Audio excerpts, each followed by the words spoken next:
নমস্কাৰ আৰু যেহেতু IPLৰ সিজন পুনৰ আৰম্ভ হ'ল আমি গুৱাহাটীত দুখন মেচ পাইছোঁ কৰি এটা চমু ভিডিঅ' বনাইছোঁ আপোনালোকে চাই থাকিব আৰু বৰ্তমান বৰ্ষাপাৰা ষ্টেডিয়ামত ৰাজস্থান ৰয়েলছ যেহেতু আমাৰ গুৱাহাটীৰ তেওঁলোকে সেকেন্ড হোম গ্ৰাউণ্ড বনাইছে তেওঁলোকে প্ৰেক্টিছ কৰি আছে 22 তাৰিখলৈকে প্ৰেক্টিছ কৰিব 22 ফেব্ৰুৱাৰীলৈকে তাৰপিছত তেওঁলোকে যাব জয়পুৰ আকৌ মেচ যেহেতু আৰম্ভ হ'ব IPLৰ আমাৰ গুৱাহাটীত দুখন মেচ পাইছে 26 মাৰ্চত এখন আৰু 30 মাৰ্চত এখন 26 মাৰ্চত RR ভাৰ্চেছ KKR আৰু 30 মাৰ্চত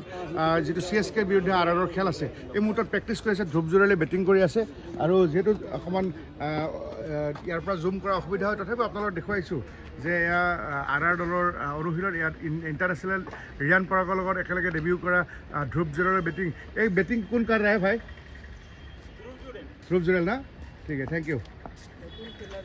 ধ্ৰুৱ জুৰেল ইণ্টাৰনেশ্যনেল ডেবিউ কৰিছিলে জিম্বাবুৱেত একেলগে ৰিয়ান পৰাগৰ সৈতে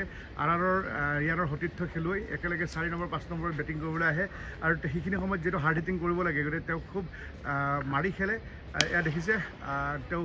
এইটো বোধহয় অভাৰ বাউণ্ডাৰী হয় অকণমান শ্বৰ্ট আছে কিন্তু যেহেতু এনেধৰণে কেইবাটাও তেওঁ গেলেৰী পৰ্যন্ত পোৱাই দিছিলে বল আমি দেখিছিলোঁ আৰু এই দলটোতে যিহেতু সঞ্জু চেমচাং কেপ্টেইন ৰিয়ান পৰাগ আছে সিমৰন হেটমায়াৰ আছে যশস্বী জয়ছোৱাল আছে আৰু ইয়াতে আপোনাৰ যুজবেন্দ্ৰ চহল আছে ধ্ৰুৱ জুৰেল আছে আৰু ৰাহুল দ্ৰাবিড় ইয়াৰ কোচ আৰু লগতে ইয়াতে সৈৰাজ বাহুতুলে আছে ৰাথোৰ আছে ইয়াৰে গতিকে ছাপৰ্ট ষ্টাফ আৰু আমি এবাৰ অকণমান জুম কৰি আমি ৰাহুল দ্ৰাবিড়ক এবাৰ দেখুৱাম তেখেতে ইষ্ট ৱেষ্ট চাউথ নৰ্থ গোটেইকেইটা এণ্ডৰ পৰা গোটেই ষ্টেডিয়ামখন পুংখানুপুংখভাৱে তেখেতে পৰ্যবেক্ষণ কৰিছে এয়াই যিহেতু হায়েষ্ট আমি জুম কৰিলোঁ এয়া ৰাহুল দ্ৰাবিড় এতিয়া নৰ্থ এণ্ডত আছে আৰু বেটিং চাই আছে অকণমান আগতে বৈভৱ সূৰ্যবংশী তেখেতৰ লগত আমি কথা পাতিছিলোঁ ৰিয়ান পৰাগে পেড আপ কৰি আছে কিছু সময় পিছত বেটিং কৰিব আৰু ধ্ৰুৱ জুৰেলে আমাক খুব সুন্দৰ সঁহাৰি দিছে গতিকে এই মুহূৰ্তত দেখুৱাই আছোঁ যে এয়া কেইদিনমান পিছত গোটেই ষ্টেডিয়ামখন এটা পিং পৰিৱেশ এটা আহিব এবাৰ আমি বৈভৱ সূৰ্যবংশী আপোনালোকে আন্দাজ কৰিব পাৰিব কাৰণ আপোনালোকে খেল ভাল পায় এয়া যে বৈভৱ সূৰ্যবংশী আছে আপোনাৰ কঁকালত হাত দি যে আছে 2 হাত কঁকালত আছে সেইজন হ'ল য়ংগেষ্ট প্লেয়াৰ IPLৰ এইবাৰ 2025ত বৈভৱ সূৰ্যবংশী এওঁক লৈ ৰঞ্জিত বৰঠাকুৰ অধ্যক্ষ RRৰ যথেষ্ট প্ৰশংসা কৰিছিলে গতিকে আমি দেখিছোঁ যে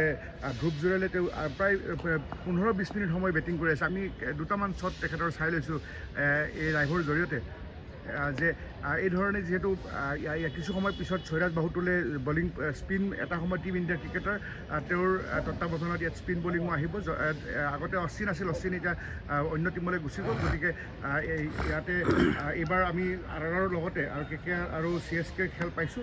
গতিকে আপোনালোকে ভিডিঅ'টো চাই থাকক সমান্তৰালকৈ মই জনাইছোঁ যে আমাৰ যিহেতু ইয়াতে আমি আমাৰ দলটোৰ লগতে আৰু যিহেতু দুটা আলহী দল আহিব KKR আহিব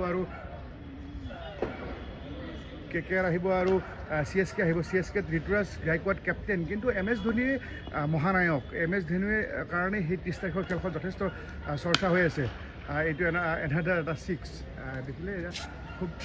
তেওঁ মাৰি খেলি আছে প্ৰেক্টিছ কৰিছে আজিৰ পৰা 22 তাৰিখলৈ প্ৰেক্টিছ কৰিব CSKত আছে ঋতুৰাজ গায়কোৱাড মহেন্দ্ৰ সিং ধোনী ৰাচিন বুলি এগৰাকী খেলুৱৈ আছে তেওঁ ৰাহুল দ্ৰাবিড় আৰু শচীন তেণ্ডুলকাৰৰ কাৰণে মাক দেউতাকে তেওঁৰ নাম ৰাচিন ৰাখিছিলে আশ্বিন আছে আশ্বিন আৰু চেম কৰণ আছে দীপক হুডা আছে ৰবীন্দ্ৰ জাদেজা আছে শিৱম ডুবে আছে খলিল ভাল বলাৰ তেওঁ আছে আৰু মই RRৰ কথাটো ক'লোঁ যে RRত এতিয়া বেটিং কৰি থকা ধ্ৰুৱ জুৰেল আছে ৰিয়ান পৰাগ আছে সঞ্জু চেমচাং আছে সিমৰন হেটমায়াৰ আছে যশস্বী জয়ছোৱাল আছে নীতিশ আছে জোফ্ৰা আৰ্চাৰ আছে সন্দীপ আছে যুজবেন্দ্ৰ চহল আছে আৰু আনহাতে আমি KKR বৰ্তমানৰ ডিফেণ্ডিং চেম্পিয়ন KKRৰ যদি কওঁ ৰিংকু সিং আছে ডিকুক আছে মনীষ আছে কোয়েল আছে আজাংকা ৰাহানে আছে মইন আলী আছে ৰাছেল আছে হৰ্ষিত ৰাণা আছে সুনীল নাৰায়ণ আছে বৰুণ চক্ৰৱৰ্তী আছে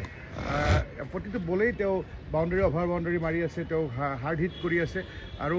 ধ্ৰুৱ জুৰেলো ৰিয়ান পৰাগৰ নিচিনা বেটিঙত খুব সুন্দৰ আৰু ৰিয়ান পৰাগ কিছু সময় আগতে আহিছে তেওঁ নেক্সট বেটিং কৰিব আমি ইয়াত বহু দূৰ হৈ যায় তাত বেটিং কৰি আছে দেখিছে এয়া ৰিয়ান পৰাগে তেওঁ বেটিং কৰি আছে কোচৰ সৈতে আপোনালোকে অকণমান অনুমান কৰক উপায় নাই গতিকে মই এইখিনি বৰ্ষাপাৰাৰ পৰা এই পৰিৱেশ দেখুৱাইছোঁ যে ইয়াত ফ্লাড লাইটো অকণমান পিছত জ্বলাই দিব এতিয়া এটা জ্বলাইছে তেওঁলোকে LED লাইটৰ নতুন ছিষ্টেম আৰম্ভ কৰিছে বৰ্ষাপাৰা ষ্টেডিয়ামত এই এটা লাইট জ্বলাই তেওঁলোকে অকণমান পিছত আকৌ তেওঁলোকে 16টা লাইট জ্বলাব আৰু যিটো ছেকেণ্ড হাফত আকৌ লাইটৰ প্ৰেক্টিছ কৰিব সেইখিনি পৰিৱেশো এটা দিব গতিকে এইখিনি মুহূৰ্তত আমি ভিউৱাৰ্ছক মই IPLৰ যিটো আকৌ কৈছোঁ যে IPL জ্বৰত আক্ৰান্ত হৈছে উত্তৰ পূৰ্বাঞ্চলবাসী 26 তাৰিখে RR ভাৰ্চেছ KKRৰ খেল আৰু 30 মাৰ্চত RR ভাৰ্চেছ CSK খেল এই দুইখন খেলৰ কাৰণে আৰু আগতীয়াকৈ RRয়ে ছেকেণ্ড হোম গ্ৰাউণ্ড গুৱাহাটীত অনুশীলন কৰিবলৈ আহিছে তেওঁলোকে সোণাপুৰত আছে আৰু তেওঁলোক যোৱাকালি আহিছে ৰাহুল দ্ৰাবিড়ৰ মুখ্য প্ৰশিক্ষক দলৰ ষ্টাৰ খেলুৱৈ কেপ্টেইন সঞ্জু চেমছং আৰু তেওঁলোকে 22 তাৰিখলৈকে অনুশীলন চলাই তেওঁলোকে জয়পুৰলৈকে গুচি যাব ধন্যবাদ